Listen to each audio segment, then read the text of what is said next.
Hello everyone, I just recently finished the remaster of the first PS2 era Devil Summoner game, Raidou Remastered: The Mystery of the Soulless Army. Always happy to see SMT and SMT related games from that era come out, and after playing this one, I'm really hoping to get the second one and eventually Digital Devil Saga, because the Devil Summoner 1 and 2 on the PS2 were the only SMT games on the PS2 in that era that I had not played. I played the Persona 3, all the different versions, and 4, and Nocturne, and Digital Devil Saga, what have you. The only ones I had missed out on were these two Devil Summoner games, so I was really excited when this came out.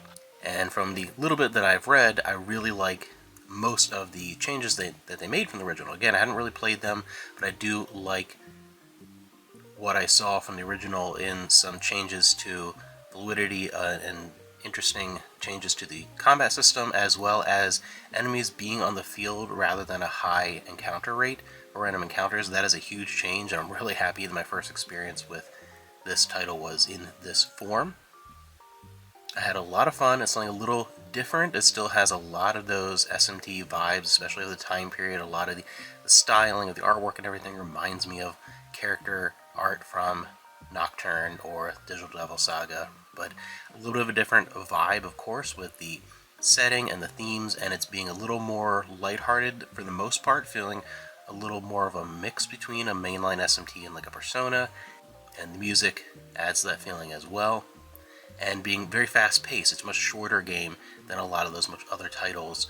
It was only like a little over 20-something hours, probably about double that if you wanted to complete every single demon and everything, but a little 20-something hours.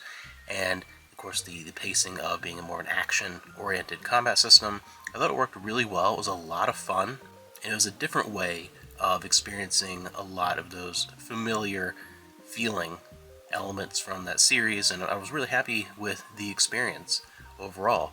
And I've heard the second one is supposed to be even better, so I really hope this sells well enough that we do get that release, because this was fun. The only things that weren't big standouts for me were, one, I felt the final dungeon was a little drawn out and a little lackluster in comparison to the feeling of the rest of the game. Like, it just didn't feel as interesting as a lot of the other environments were, but it wasn't, that was a very minor negative. It was still a lot of fun. It didn't take that long, and the puzzles weren't too like crazy, or there's nothing obnoxious about them. It just wasn't quite as much of a high point as I wanted it to be in comparison to some of the events that took place right before that, without spoiling anything.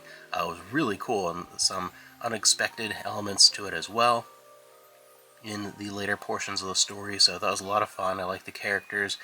The other thing that was a little bit on the disappointing side was I was hoping the detective elements would be a little more involved. They were still fun. It was great having a lot of abilities tied to the different demons and everything, so you had to have the right person with the right ability to summon them, to use them in the field to solve different problems, and it kind of was an incentive to collect and fuse and kind of build your little growing army over time, and so that really, I think, added to a lot of fun of the gameplay. But I felt like a lot of the searching for clues and all of that, felt you were guided a little too strongly. It felt like it was, here's this mystery, go and solve it, oh, but here immediately is your next step, and then here's the next step, and it held your hand a little bit too much in that element of the game.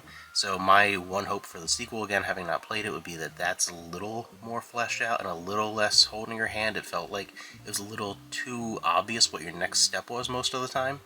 But other than that, it was just a fantastic game, a lot of fun. Again, I feel like this will appeal to a wide audience, both people that really like the SMT games and Persona, and maybe a slightly different audience too, with it being a little bit of a shorter game than those and having the more action-oriented combat rather than the press turn system or any kind of turn-based system, which I prefer those, but this was still a lot of fun, and a game I would definitely replay, and I would love to see the sequel. And the big thing would be then to get that Digital Devil Saga duology, and maybe these will sell enough that we'll get a new game, a third one in this particular series, or maybe one of the older Devil Summoners, who knows.